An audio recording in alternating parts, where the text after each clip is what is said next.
good afternoon, and a good evening. I'll be your housekeeper, kind of a butler, like in the movies. Welcoming you to our house, to our event.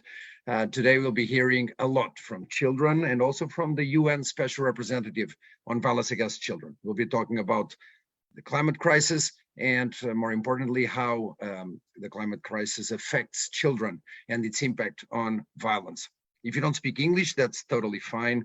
Just follow my finger here. You'll see a little globe, and you have this event being also broadcast in Arabic, Spanish, and French. So please feel free to choose the language you are most comfortable with.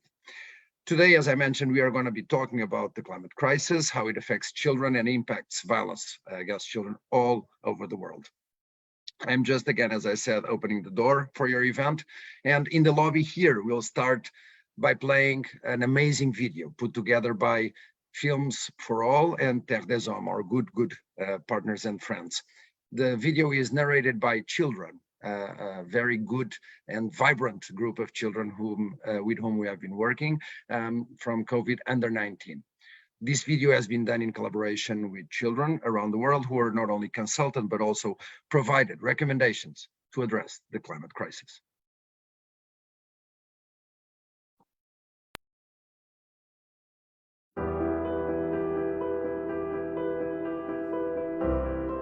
Human activity has caused big changes in the climate, weather, and temperature of the planet. We call it the climate crisis because it's happening so fast and affects everyone everywhere. Children were the first to alert the world and remain at the forefront of climate action. In South Africa, they filled trucks with rubbish. In Croatia, they planted over 65,000 trees. Children created School Strike for Climate, one of the biggest global movements against climate change in history. Social media, child-led strikes and peaceful protest, taking part in climate negotiations with governments and decision makers. There are so many ways we can take action. The climate crisis isn't only about the environment, and there are many ways it can make violence against children worse. You see, children are the least responsible for climate change, but they pay the highest price. 1 billion children, half of the world's children, are at very high risk of experiencing negative impacts of climate events. To start with, their bodies, especially their lungs, are more fragile than adults. So children are more vulnerable to land, air, and water pollution. When there is no rain, it dries the land, causing drought. Families can't produce enough food to sell or eat. Rising temperatures damage the environment and start wildfires. Because of this, children might have to flee their land and lose their way of life. Children who live on the coast might have to escape rising sea levels.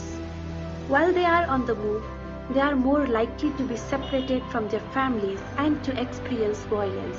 Storms are getting bigger, destroying homes and schools. Children who stop going to school are more likely to be forced to work or get married. Migrant children, girls, children with disabilities and long-term health conditions, children without parents and those living in institutions also suffer the most from violence brought on by the climate crisis. Najat Mala Mjid is the Special Representative of the Secretary General on Violence Against Children. She works with countries all over the world to end violence against children.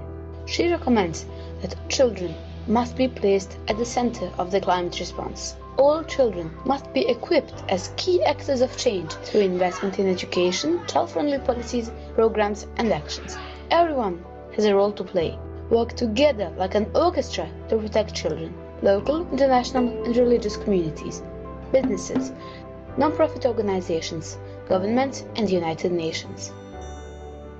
We can act now. We have the right to learn and be informed, share information with your peers and across all generations. We have the right to be heard, build confidence to express yourself, and listen to the voices of children who face violence and climate change. We have the right to peacefully join others in action. Don't stand alone. Connect with climate groups and programs. Children have the right to a safe and healthy environment free from violence.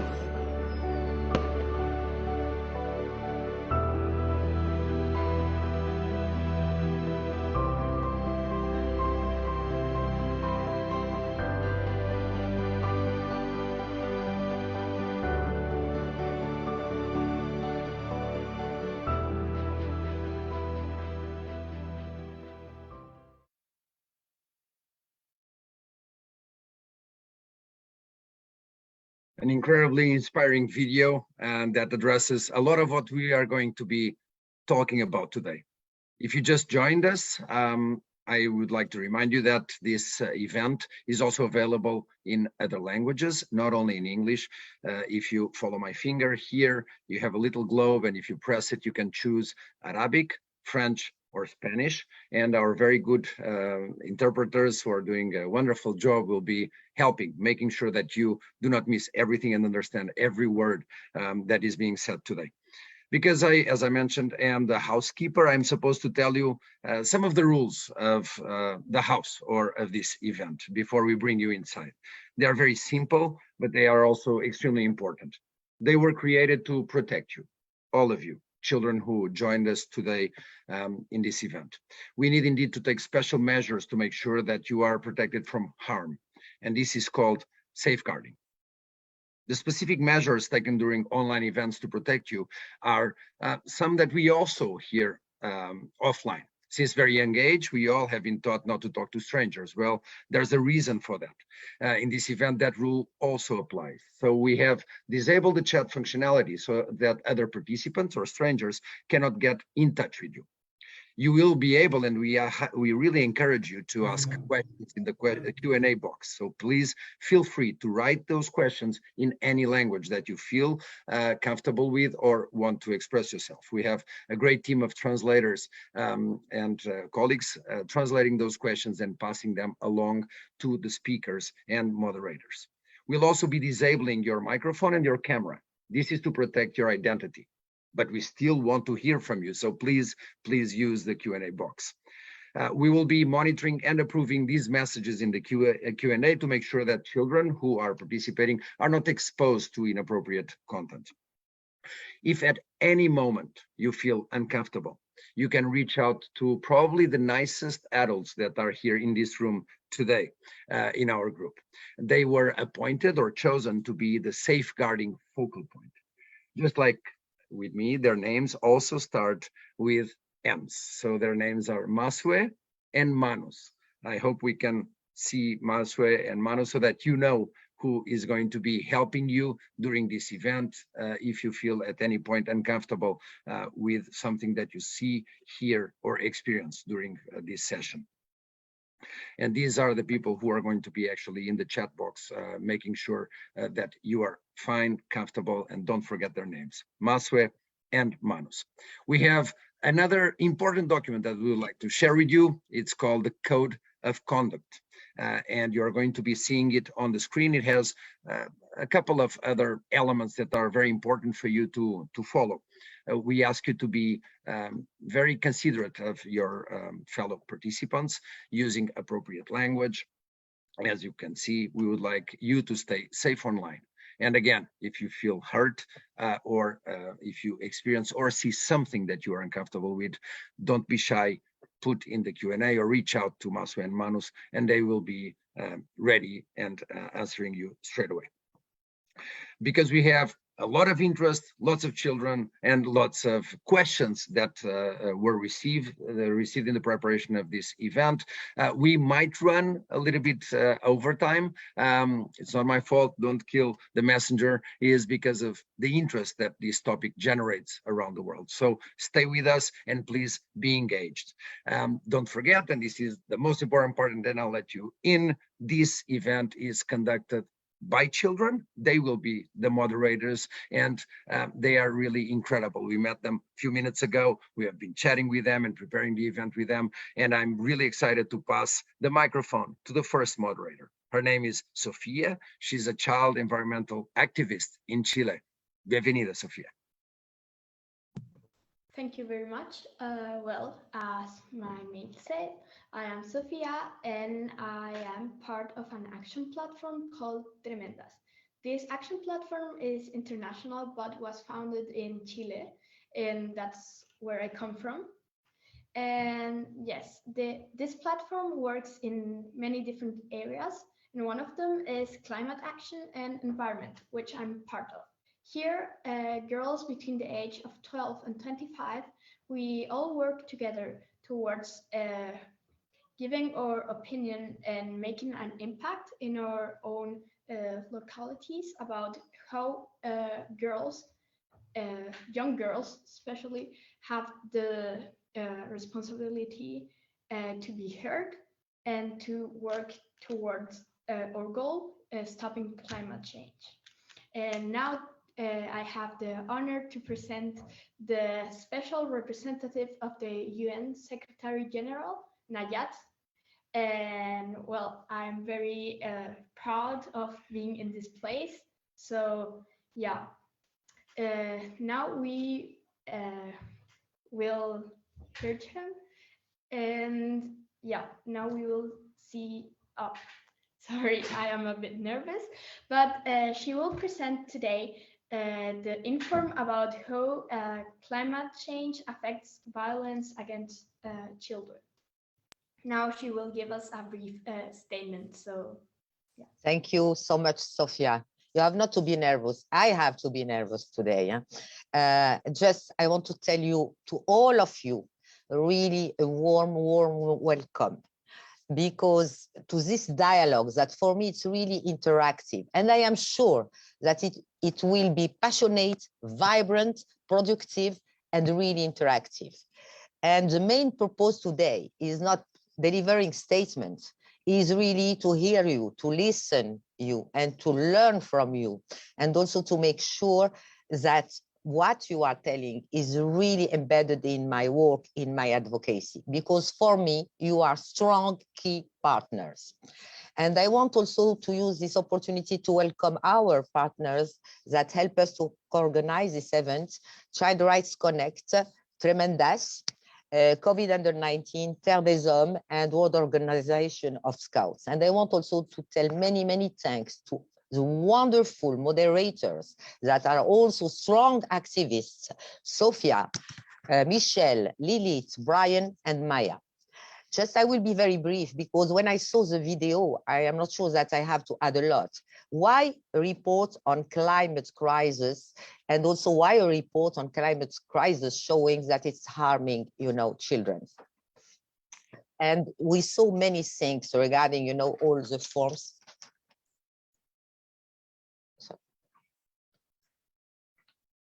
Climate crisis harming, children. And I think we saw a lot during the video, and droughts, floods, storms, many things that impact the health, the mental health, the living condition, the protection for many children. All of children are affected.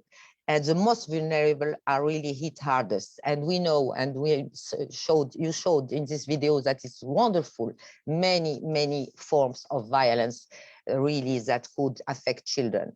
Children, because of displacement, because of lack of access to water, because of lack of access to education, because of lack of access also to protective and healthy environments, are really more at risk to be victims of various forms of violence, such as, you highlighted it, child labor, child marriage. This is really important, regarding also the fact that it's impacting also the risk of children who are displaced, to really lose their families, to be victims of trafficking, of smuggling. And, we know that most of them, like girls, like, the most poor children, like those who are living in remote areas, like indigenous children, like children from minorities, are also most affected. So there is a huge, climate crisis is a threat multiplier of violence against children. And it is why we need to make sure that it's really embedded in the responses of all these policy makers that are currently dealing with the climate crisis, not seeing only, as you highlighted in the video, from the perspective of environment and protecting the planet. Yes, sure, but really to make it people-centered and children-centered. This is really very important. Why is this also today?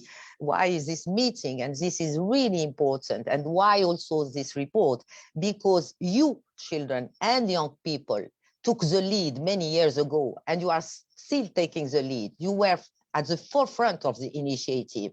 You did peaceful protests, global march. You are in all the parts of the world, despite, the living condition, even the most vulnerable children, reminding us that this is a climate crisis that needs really to be tackled, and you are calling and recalling for a healthy, safe, environment free from violence. And for me, this report is a huge tool really to amplify your voices, to make the policy makers listening to you, and to make sure that all their responses will take into account, children's perspective. This is why I am really happy to be with you today and to listen to you. Over to you, Sophia.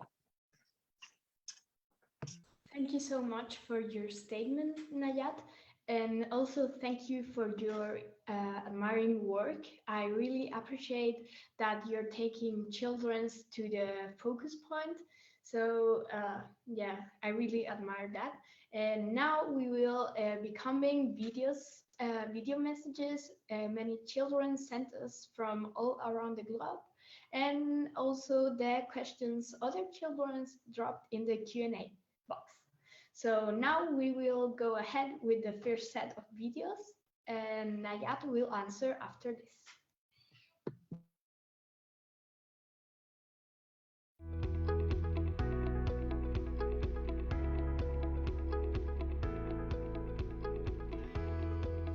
My name is Sham F. Segovia, a 14-year-old child worker, CAC member, and child rights advocate from Gadan, Philippines.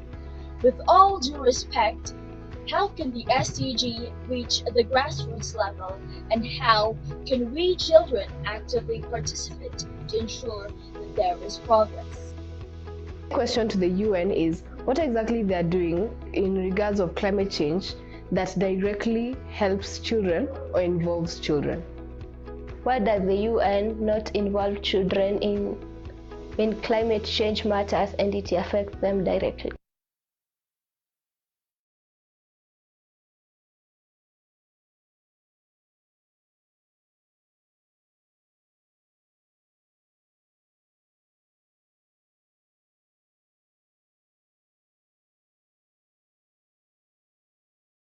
So I have to respond to the question, or the video was stopped before the end? But maybe I can start responding to the question. So the question is, first, I am happy to see, and I really very happy to see child workers also as activists, and also many children. And I think what we are highlighting here, two questions I heard, and if I am not wrong, really how you can use also the SDGs and reach, at grassroots level, to use this opportunity really to respond to, violence against children, exploitation of children, but also the climate crisis. The other thing is about in UN, what is UN doing, directly to help children and to involve children, and what does not the UN, why does not the UN involve children, in climate matters? I think what's first, regarding SDGs, I think you have, all of you, and in many, many places around the world, each country has to present what we call the voluntary national review, a report on what was done. And here, it's really important that children, and in many countries at grassroots level, many children are already involved, in this review process. And I think it's important if you continue, and I know that you have many, many networks worldwide that are working on this issue regarding, involving children in the VNR process. And I think it's really important that you continue doing it and taking into account the link between the climate crisis and the protection of children. This is really important. The video is going to continue. So.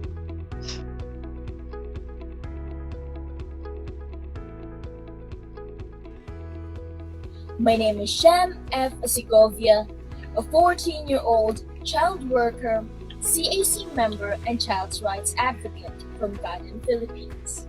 With all due respect, how can the SDG reach the grassroots level, and how can we children actively participate to ensure that there is progress? The question to the UN is what exactly they are doing in regards of climate change that directly helps children or involves children. Why does the UN not involve children in when climate change matters and it affects them directly?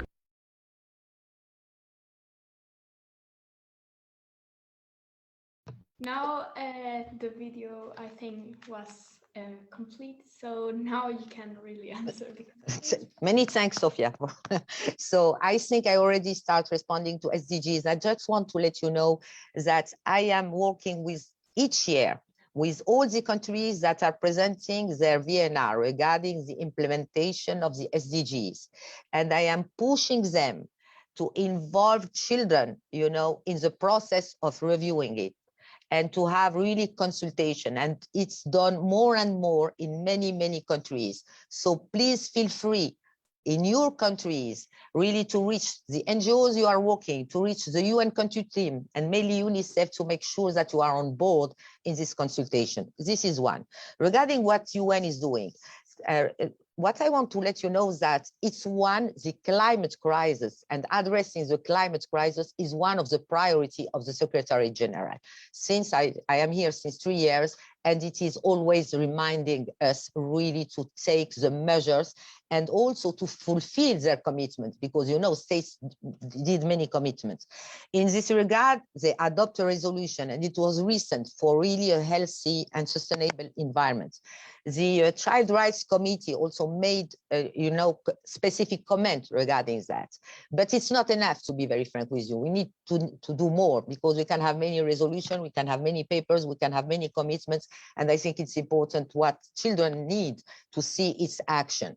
And here we need to do more. And I think your mobilization, your voices, and your action need to be amplified and to be seen and to be shown, and to make sure that it's really kept even within the COP27 that will be held in November. And it's important to make sure that children's voices will be heard. Why UN is not involving more and more children? I will be very frank with you. It's very difficult. It's a big fight to make really children, visible and being part of all these decision-making processes. We are seeing it increasing. The problem we are facing, we have more youth than children. And what we are doing is to make sure that children, even under 15 years old, are involved, as well as youth. But also I say this opportunity to really reach the youth people, to make sure that also in their mobilization, they are reaching, children that are less than 15 years, and to make sure that their voices, and mainly the most vulnerable, are heard. So over to you, Sophia. I hope I respond to the question. Yes, for me at least, it was a very clear response, so thank you very much. And in relation to what you just said, I know from firsthand including children in bigger instances is quite difficult. For example, in the COP27, as you said, my organization wanted to participate, and it's going to, but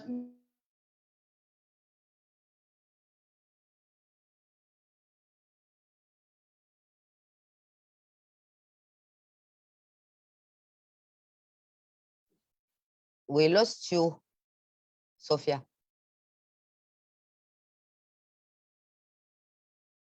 From the Q&A chat, which says, what are some of the solutions being discussed on climate change and violence? Regarding, the solution, to be very frank with you, violence was not one of the priority in all the global and regional discussion. It's more about, the green, about, drought.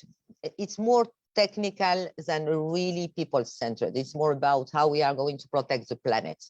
And I think the main important thing, and why it's important, why we did this report, is really to explain that we need really, when we are addressing the environment, and with many, many COPs, because it's a 27-1, really to never forget that we have people. And what it's important is that the response has to be people-centered, but it has also to be children-centered. Why child-centered? Because they are the present, but they are also the future generation. So they are the least responsible, and they are paying the high tribute. So we need to have them on board and to make sure they are part of the solution, and to take into account all these impacts on children, child protection. This is really very, very important, to make sure that it's embedded in all these policies, these plans, this mitigation, because you have a lot of plans to make sure that children are really at the heart of these responses.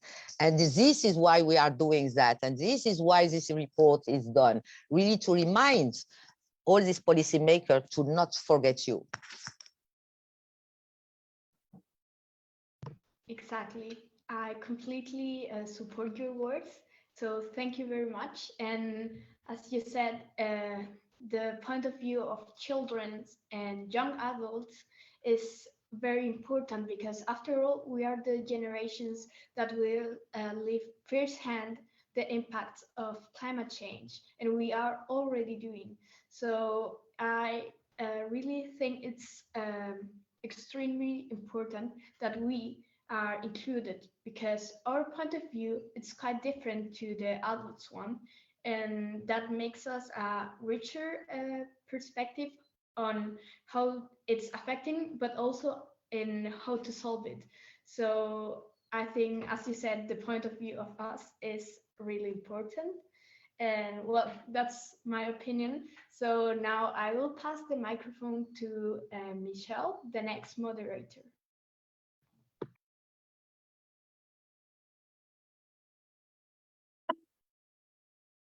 Thank you so much. Hi, my name is Michelle. I am 14 years old from Kenya, a trained journalist at Mtoto News and a child activist against climate change and child violence. I also run a project involving children, especially girls in the slums affected by climate change. We help them get their basic needs such as food, water, and sanitary towels, whereby we have portable stations for the girls to be able to access sanitary towels. I also host a session where the girls are able to talk about their issues, and it's a safe place to open. Before we continue, I would like to remind you that all microphones and videos are turned off in order to protect the identity of our children. And the chats have also been disabled just to make sure that our children are not approached by strangers. But if you have any questions or suggestions, you can just drop them at the Q&A box. So now I would like to introduce a question from a pre-recorded video, and Najat, you can answer after it. Please play question 2.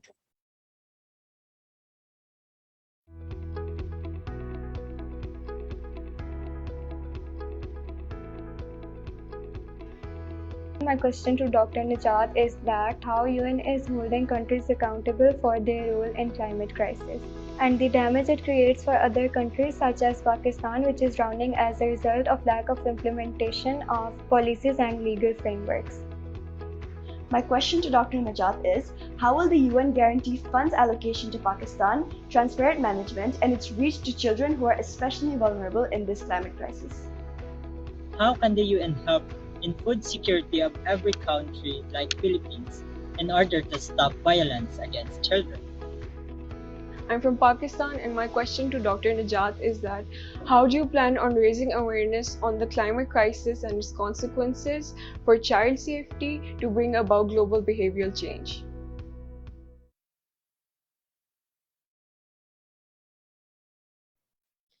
So if I will respond to the question, and you have many from Pakistan and Philippines.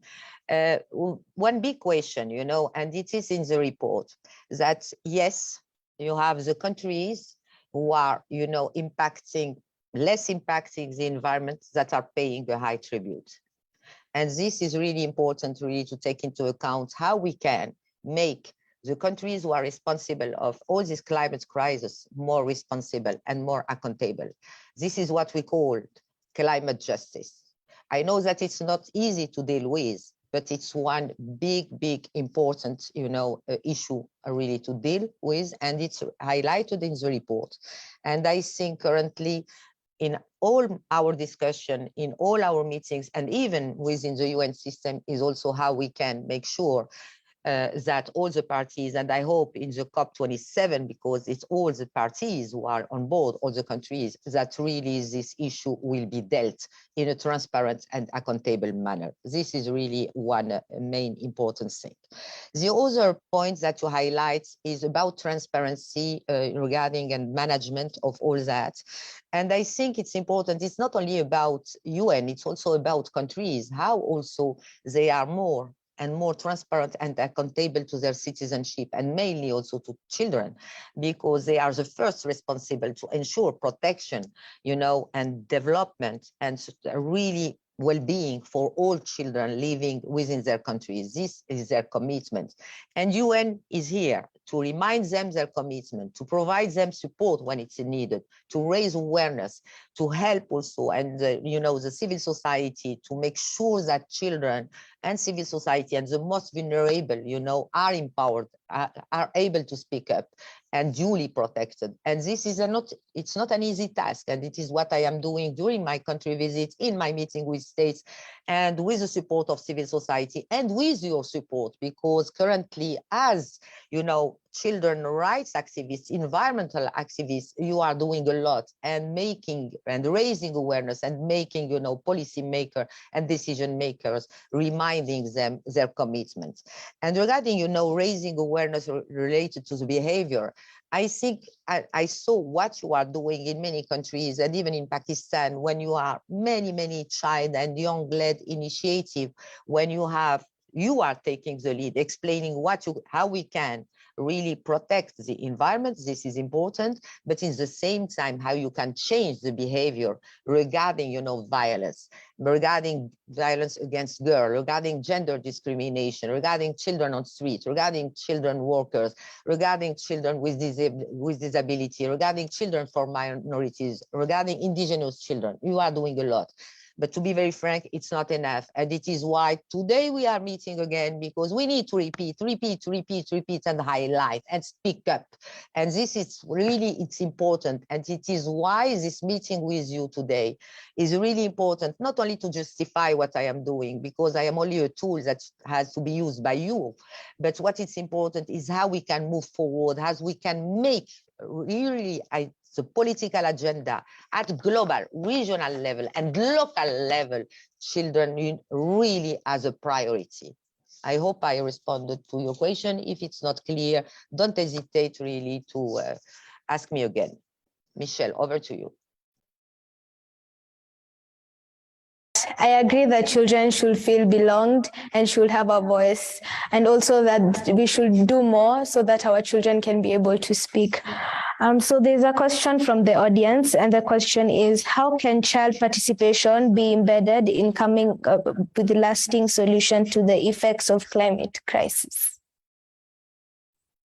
I think it's a big question, child participation, and today, for me, child participation, is a cross-cutting and high priority for me, because as I told in the beginning, and it's not a slogan, and I am not lying, children are really, really key partners. I was working all my life with children, on street, in jail, in hospital, in very bad condition, and I learned a lot from them. So I think what it's important, you are not only, victims of all the crises, but you are strong part of the solution. And in many cases, really worldwide, your solutions are more concrete and really very effective. So we need to have you on board, and we need to make sure that participation is really embedded in the work of UN, in the work, of policymakers, to make sure that you are involved in the decision-making process, and to make sure when you are expressing yourself through social media, through protesting peacefully, that you are protected. It's a huge task, but we need to continue. And it is why, for me, what I am going to do with all what I am hearing, I will present on next Friday my report to the GA with all the states representatives. And I promise, as I did for my previous report to the Human Rights Council, I will amplify and I will give, a summary about all the main issues that were highlighted by you during this meeting. Over to you, Michelle. Thank you so much for your answer. I really appreciate the work that you're doing, and it's a real inspiration. So now I'd like to pass the microphone to Lilith. Hello, my name is Lilith and I'm 8 years old and I'm from England. And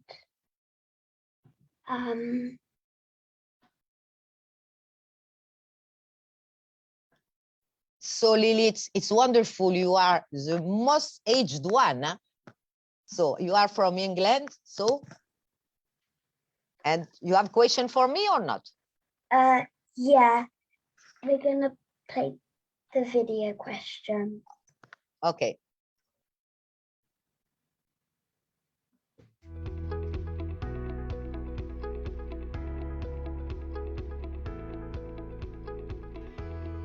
How can United Nations ensure that in 2025 there will be no more climate crisis and hunger among children? How do you see the future of climate change and violence against children being solved?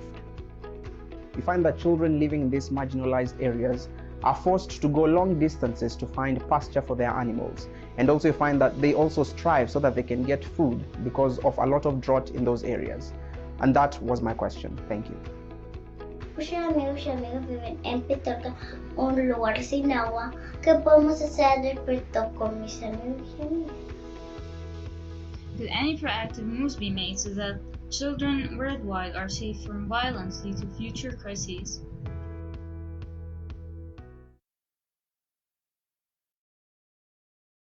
So Lilith, your questions are hard. I will, you have many questions, and regarding by 2025, how we can really put an end to climate crisis, to hunger. And also, I want to use this opportunity to remind also that by 2030, normally we have to put an end to all forms of violence against all children in all settings.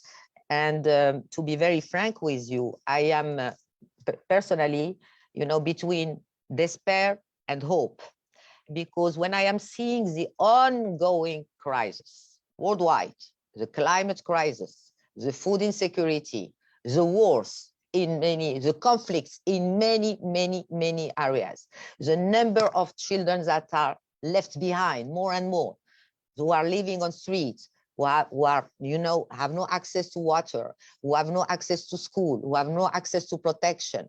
A lot. Children who are living on streets, children who are deprived of liberty, and children, who are really trafficked, and so on. It's huge. I am really despaired. But in the same time, I have a wonderful hope when I am in front of you, when I am listening to you, when I am seeing that you are wonderfully resilient, claiming, speaking up, doing, acting, showing that it's possible. And to be very frank, if we need to end and to keep our promise by 2025 and by 2030, we need really not to stop as UN, as policymaker, to stop blah, blah, blah, blah, blah, speaking papers and so on, and resolution and so on. And we need really to act and to show that it's possible and to have you on board, because we cannot really find solution without having you, because you are wonderful actors of change. And I am not lying.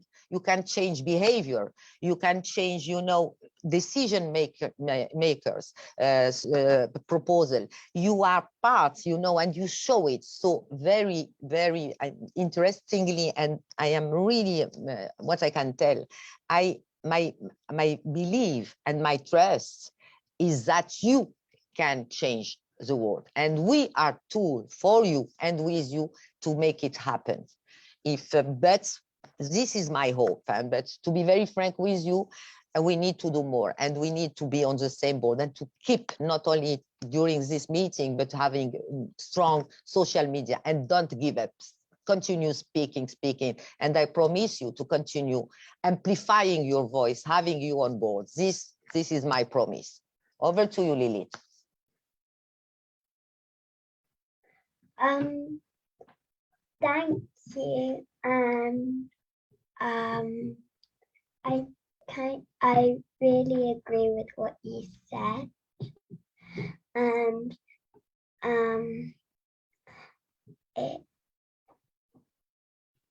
I think by 2050 we can change the climate crisis too. And now I'm gonna pass the mic to Brian. Thank you, Lilith, and also to tell us that you have a hope and you can change the world. You think that we can change the world by 2025. So I hope so, and we will do more than we can with you and for you to make it happen. Over to you. Thank you so much, Lilith. My name is Brian. I am 17 years old and I come from Kenya. I am a child rights advocate as well as a climate change activist. I am associated to Mtoto News International, which is basically an organization that fights for children's rights by giving them a voice through media. I'm also affiliated to the Pan-African Child-Led Organization. That is an organization that is aimed to basically connect the African child to change Africa and make it a better place. So I would like to introduce the next question for you, Najat, that they focus on gender. They focus on gender, and I'd like you to respond immediately after the question has been presented. But I guess I also have a question of my own. I'd like to know, in terms of direct representation, how exactly is the UN working to make sure that children are actually represented directly? That is, they can actually, like, maybe even in the special office of children, of representative of children, maybe we can have a child there to represent the children directly. Is there anything that can be worked on there? But yeah, Aniket, maybe you can play video for as Najat waits to respond.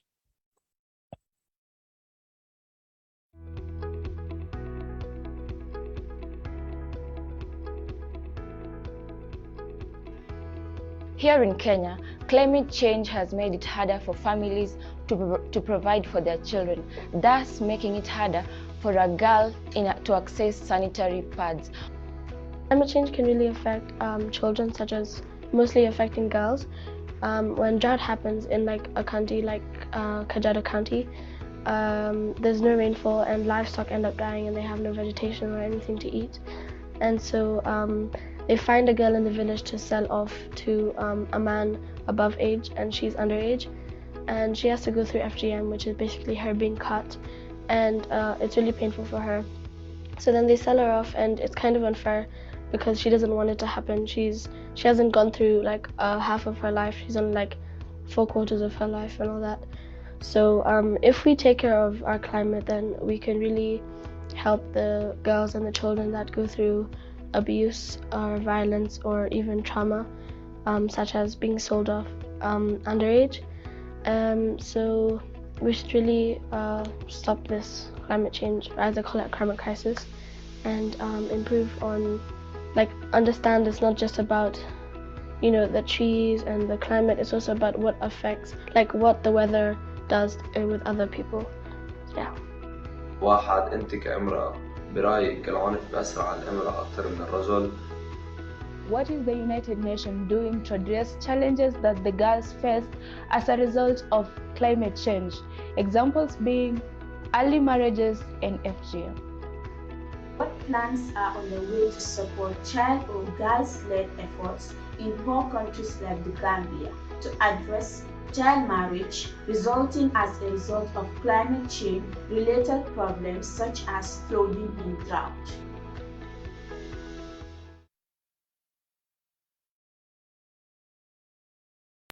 So I will respond first to the question from the video, Brian, and I will respond to your question also. First, it's more about, all the violence, gender-based violence, and mainly in some countries where social norms are really very discriminatory against women. Child marriage, FGM, regarding the lack of access to education, sexual exploitation, all the power imbalance and these patriarchal societies and all these social norms, and that really made girls in a very, very difficult position. Coming from Morocco, I know that this is a big challenge regarding, all the status of women and girls in many African and Asian and Arabic countries. And if we add to that the climate crisis that really impacts the living condition, and girls are one of the most who are paying the high tribute because they have to look for water, drop out from school, child labor, child marriage, all these things you already described. How we can make it, I think what it's important, we need to deal with climate crisis, but we deal also with all the already pre-existing violence against girls. And I think this is important. It's really, and here we come back to the Child Rights Convention, we come back to the African Charter, to the global SDGs, Agenda 2030, the African Agenda, so many, many commitments. But I think we need to act at various fronts at the same time. We need really to make sure that girls have access to education. This is very important. We need to make sure that all these social norms really that are not justified by religion. I am coming from an Arabo-Islamic country, and FGM is not in the Quran, and really to make sure. And also even child marriage, you have the recent fatwa from Al-Azhar who really raised the age to 18 years. So we need to stop justifying it by poverty and by religion, because for me, it's not an excuse. The other thing that it's important is also regarding girls' empowerment. And I am really proud because I was in Chad, I was in Niger, and I was in Jordan, and I was in Lebanon, and I am in many other countries of Latin America, and I am going to Morocco, to Cote d'Ivoire, to Senegal, and so on. But just to let you know, I am meeting wonderful, wonderful groups of girls, super girls that are fighting, raising awareness, changing despite the barriers they are facing. And it is possible. We can make it because many countries can make it. It's not only about laws. We need laws, but we need access to justice. We need access to education, and we need empowerment of girls and women. This is very important. And most importantly is all these persons who are exploiting girls and boys need to be accountable from justice. This is really important. So regarding that, I know you know that you have within UN the Spotlight Initiative. We are working with UNICEF, UN Women, UNFPA, UNHCR, all on board really to make sure that the girls and women and girls are really, really, their rights are really duly taken into account. And regarding the question that I am coming from an Islamic country, an Arabo-Islamic countries, and violence against women is higher than against men. This is one question. I think we can make change. I am coming from a country when we made change. The law changed. The early child marriage is prohibited. It still continues, to be very frank, but we are pushing because it's not only about laws, it's also about providing alternatives to education, to social protection from the poor families. We have no FGM and we are rights. So, but what we need a strong movement that is pushing, making policymakers, religious leaders, and all on board really to explain that it's not acceptable. This is really important. And regarding your last question, Brian, regarding child representativity within UN system, and within my office, for example, I have a big concern regarding representativity, to be very frank with you, because we need to make sure that the most forgotten, the most invisible are really represented. This is really, really important to have all them on board. Children on street, children behind walls, children in camps, children, indigenous children, children with disabilities. So for me, what I am doing is really using all the networks that are already existing. We did a mapping of all the child-led and youth networks and initiative, and to build bridges among themselves. And I think it's really, really important to make sure that all children are really represented. And today, for me, it's important to have you on board. And I am open, you know, when you want really to reach us, we are open, we are a small team, but we are committed. Please feel free, reach us and propose what we can do together. And I am open to discuss all the avenues. But I think we need to be very careful about children who are representing the others. We need to make sure that you have the geographical representativity, but also the most vulnerable have to be represented, because they are children and they have rights and they have ideas, despite the fact that they are living in very, very difficult situations. I hope I respond to your question, Brian. Thank you so much. And I guess now I have to introduce a question from the audience. We have a person in the audience asking, how does the UN raise awareness throughout the world about violence against children due to climate change? Najat? Yes. Regarding climate crisis and violence against children, you know, it is today, it is what we are doing. It's regarding the fact that the report I made, it is why I made it, because I was seeing that violence against children and the link between violence against children and climate crisis as a threat multiplier of violence against children really were not taking into account. But I was happy also to hear that the special also rapporteur on violence against women and girls will also present a report also dedicated on really how climate crisis is impacting. You have also the special rapporteur on environmental rights who did it also. So we are within UN, we have many, many entry points to make sure that violence against children and its links with the climate crisis is really dealt within the political agenda. And currently we are pushing to make sure that it will be dealt during the COP27. It's not an easy task, but we are pushing. Over to you, Brian. Okay, thank you so much, Najat. And yes, I guess the report is actually very important. And I guess we as children should get to check out that report. So I personally can't wait to see you present it. I'm very anxious for it, by the way. And for me, I'm very happy to see the representation that we're getting from you, that is. And we'd love to see more and more as we develop. I mean, the representation that is now is not as it was before. It keeps on increasing. And I guess we can only say we want it to keep on adding and adding up. Najat, I also heard you mention that you're traveling countries, and Mtoto News would love to host you here in Kenya. You can come and join us. We have invited you officially. You can come and join us here in Kenya. From me, though, I'd love to pass on the mic to our next moderator. Okay, Brian, yes, Najat. Just before, I will be happy really to visit you in Kenya, because I know you know what you are doing as a really child and environmental rights activists. And really, I am impressed by what you are doing. And you are in my target, just to let you know. Oh, thank you so much, Najat. I guess now I'm even more excited. I can't wait to hear from you. But as I was saying, guys, I guess we'll be moving on to the last moderator of the event today. I would love to pass on to the mic to Maya Natuk. Hey, Maya. Hey, Brian. Thank you so much. My name is Maya Natuk. I'm 16 years old and I come from Greenland, but is now in France. I'm a climate change activist and a children's rights activist, and I'm part of what we call the Children's Advisory Team. In the Children's Advisory Team, there is about 12 other members around the world who's a part of this. The Children's Advisory Team is about making new government guidelines about climate change's relationship with children's rights. Now I would like to invite Najat to answer the next video question.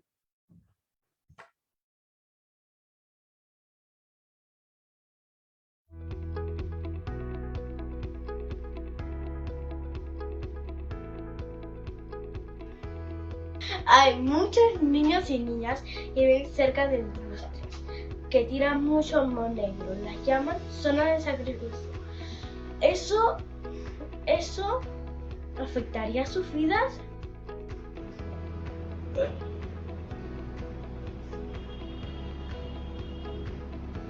Sí.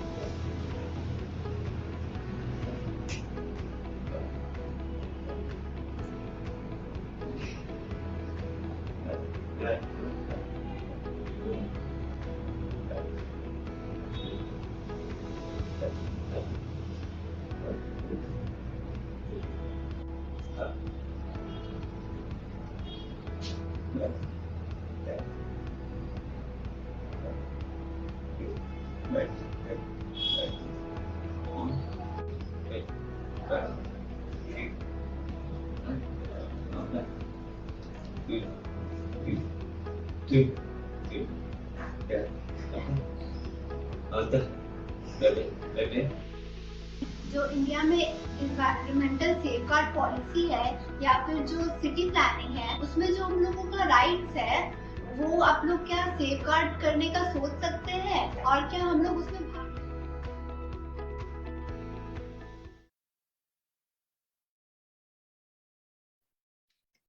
Thank you, Maya.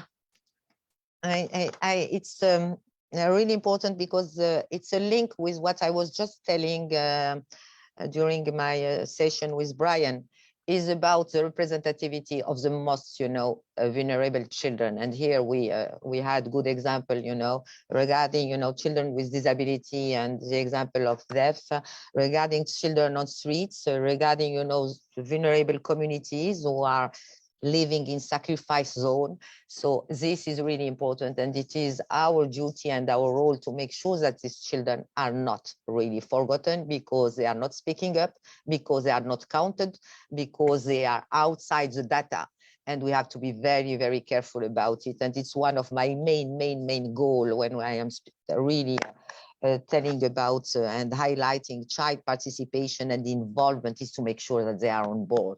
Because yes, sound pollution, is a problem of inclusion of all these people who are outside the system, who are excluded by the system, how we can make sure that they're embedded. And it is why for me, the representativity and the meeting today like that, even through video, to make sure that they are really, really heard, but also not only heard and forgotten, but also their concerns and their solution and their proposal are taken into account. And also in the policy making decision, their concern are really taking into account, and they are included in all these responses, the protection system responses, the climate crisis responses. This is really important. And I hope, Maya, and I want to congratulate you, because you are doing these guidelines linking children's rights to climate rights and environmental rights. And I think it will be very, very useful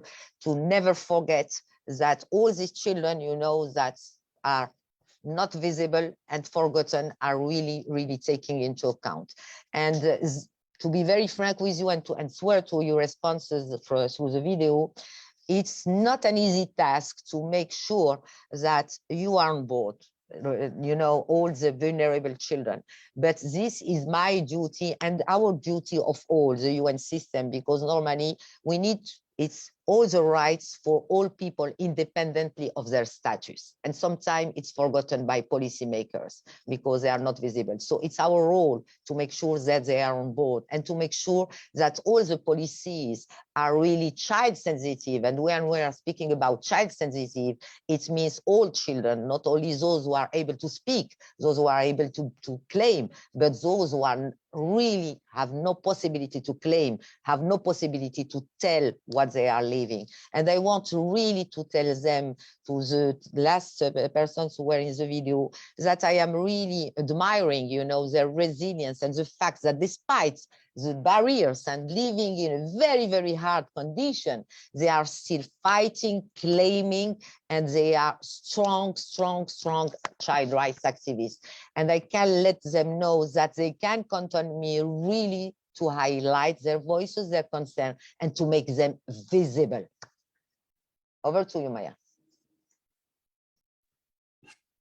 Thank you so much, Najat. I agree with what you're saying, especially when I think about how far it took for, as an example, me to get to be heard as I am today, because I come from a place where it is a huge island, but only with 55,000 population, and there is children who's overseen time by time, even by the ones that we are the closest to. Therefore, for me, it was incredibly difficult to come to work with the Children's Advisory Team, to have worked with the UNICEF. It has been an incredible amount of struggle, an incredible amount of work, but I'm so happy that there were actually people who were there to listen when we needed them to, because I didn't participate in these climate change things to be just another logo or something like that. I did it because there were problems where I came from, and it escalated to become something so much more, and I learned so much from it. Therefore, I also think that now that I work with the Children's Advisory Team, I'm so happy that the fact that we are working with the Committee of the Rights of the Child on participating in developing the COP27, I think it's very, very, very, very important that you continue listening to children, to Indigenous children, to children with disabilities, children who is not in the not in a place where they have access to the social media, all those things, that you target them as well as everyone else. And after saying my opinion, I would like to ask you a question from the audience, which is, how do you plan to help those children who are in countries suffering from the most adverse effects of climate change? Where is it affecting their education and social life? First, Maya, I want to congratulate you, because you are a wonderful example of, you know, how, you know, with strong, you know, resilience, with strong courage, and you make it possible. And you are speaking, you know, coming from, you know, a place where it's not easy to speak, and to become, you know, a strong advocate, but activist, but also not only activist speaking, but acting. And I think this is important. And really, I want to congratulate you, because for me, this is the most important thing. And you are doing it very well. Regarding, you know, your big question, you know, how I, you know, address, I think it's not only me or my mandate, but, you know, as I told since the beginning, it's a small mandate, but it's a strong advocacy mandate. And what is important is how we are mobilizing, you know, all this building here in New York, all the headquarters, because you have many, many UN agencies, to make sure that we are addressing this issue about, you know, how climate crisis is impacting the most vulnerable, making them, you know, living in worse condition, and to make sure that they are really taking into account in the response. So this is very important, because in many countries, unfortunately, you have these children are living in already fragile and poor countries and unsafe countries, and you add the climate crisis and it becomes worse. So it's an extreme priority regarding, you know, the response from UN, but also the response from the rich countries regarding the cooperation, how they can really support the countries to strengthen the systems, to strengthen the services that allow children, and the most vulnerable of them, have access to education, to health, mental health, reproductive health, to justice, to social protection, to protection mechanisms to make sure that these children really have access to well-being and development. It's not an easy task because you have to do it here, meeting with all the key stakeholders here. During the country visits, it's really important. It's a strong moment when I am meeting, policymakers, but also children and all the key actors, and also within the regional organization, within the financial institution.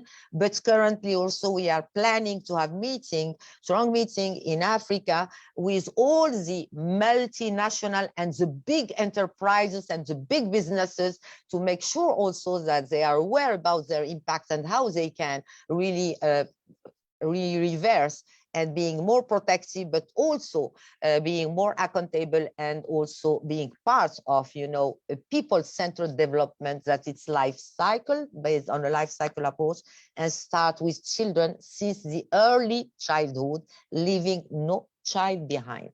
Over to you, Maya. Thank you so much for your response.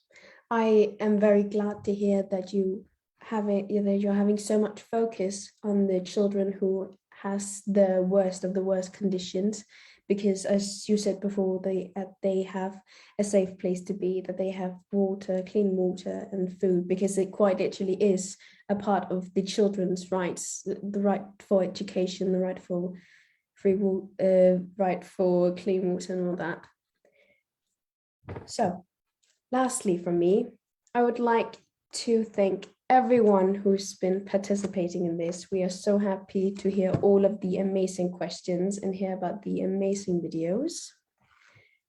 And now I would like to invite Najat to say some final words. Over to you, Najat. I'm not sure it's me to provide the final words. If you allow me, I will change the run of show. And I want to give you the floor. First, I want just to tell you many thanks and to let you know that it's not the first round and we will continue. But if you allow me and it's fine with you, I want to give to each moderator, 1 minute, if one word or one sentence, what I can bring with me, on Friday, I will present to all the wonderful states.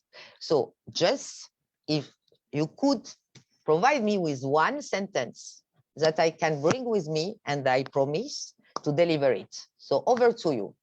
Who will start? Maybe Maya, because you have the mic open. Right. If there's a sentence that I would want you to give over to the others, that would probably be: do everything in your power to not forget, as an example, the indigenous children, because we have, I've tried that one too many times, and the children who is disabled, try to incorporate as many perspectives as possible from as many children as you can. Well noted. Sophia. Thank you. Please represent the young girls like me and all my friends from the Action Platform. We are very, I forgot the word, but happy to have this place to tell you what we want. And I think that's a representation of young girls and all our actions that are maybe not seen by everyone. Maybe they are not that big for the adults, for the people in the government, but for us, it's a work that we give much time to, and we want it to grow. So please, if you could help us to get more instances, more places in which we can participate, in which girls can have their voice heard. That's it, I think. Thank you, Sophia. Michelle.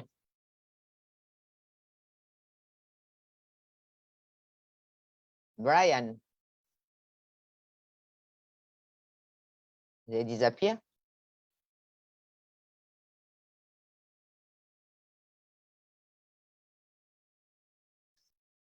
Lilith. We had stepped out for a bit. Okay.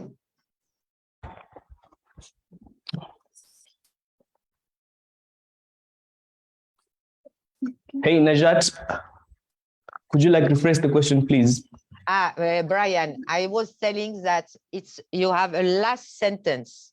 You want me really to bring it with me and to tell it to all the policymakers during the GA next Friday. I will be happy. Just give me the sentence, one sentence. Yes, of course, we have to have that. So I'd love you to tell them that fighting for children's rights without children is not fighting for their rights. Just that. You speak. Michelle. My statement would probably be that we should get involved more with children because they are the next generation.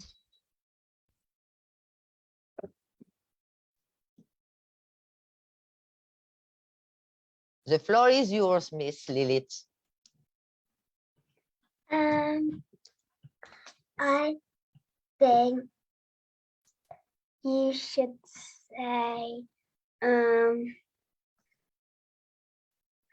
that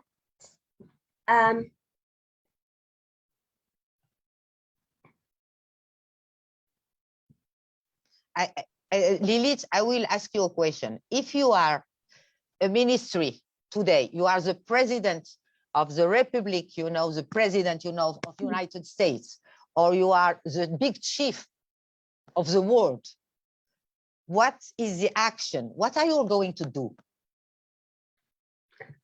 I'm going to try and stop the climate crisis. And when I try and stop it, children should be able to decide how to stop it in a way that won't hurt them. Wow. Wonderful. So I have 5 wonderful things. I will recite you to you first, and it will be my last point. And also, it's do everything you can to make sure that you have on board, and to take care about the most affected, including indigenous children. Maya, this is one. Sophia, to make sure that young girls and all the action you are undertaken are really seen. Even you think that they are not big, for me they are big, and we need to amplify what you are doing and to make sure they are extended, scaled up, and so on, and will do. Brian, speaking about children's rights, without children is not children's rights. I love that. Michelle, involving children and girls in all the decision-making process. And Lilith, when she will be president of the world, what is important, she will stop the climate crisis, but with the children, because children know the way how to stop it. I think this is what I heard, and I promise you that this I will, in addition to the other point we discussed, I will really deliver them on next Friday during front of all these policymakers. I want to tell you many, many thanks, and you are wonderful, wonderful, wonderful activists, and you make me having hope, after this meeting, you are my energy. Thank you so much. Miguel, over to you. Thank you very much, Najat. And thank you also to Michelle, to Maya, to Sophia, to Brian, and to Lilith, and to all children who participated today, who provided recommendations, suggestions for the report and for this event. We thank you from the bottom of our hearts. We work for you and now also with you. Thank you so much. And if you didn't have the chance to follow the entire event, you can find it on our YouTube, on our Facebook and YouTube channels, and also we are going to send it again, and you can share it with your friends for them also to be aware and learn more about climate action and about your recommendations. Thank you so much for being with us today. Have a lovely weekend.